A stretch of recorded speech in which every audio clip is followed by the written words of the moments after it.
the Vandenberg back to the United States.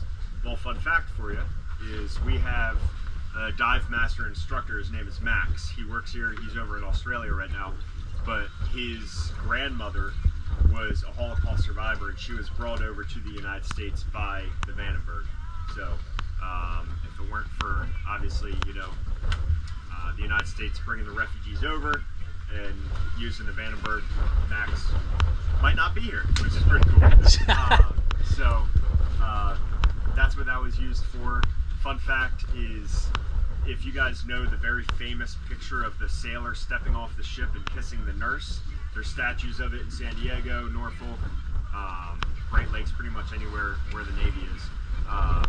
But that's a well-known picture. First of all, that wasn't his girlfriend, that was just a random girl.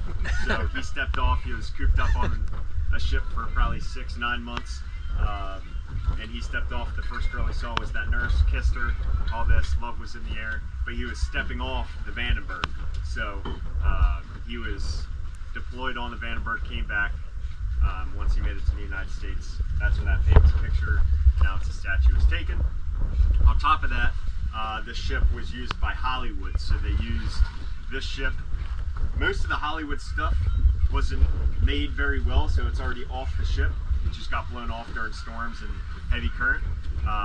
But the movie is called, David, it's The Virus, right? The movie? Yeah. I don't recommend watching it. Terrible movie. 0 out of 10. But if you want to pay the $3.99 on Amazon Prime to watch it, just go to the part where you can see the Vandenberg and then turn it off. Do not waste your 2 hours of your life watching the movie. It is terrible. Okay.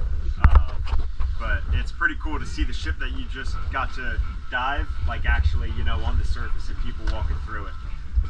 So yeah, that's the history of the Vandenberg. Pretty awesome. It's cool to learn about what you're diving on, you know, that way you can appreciate what it was used for. So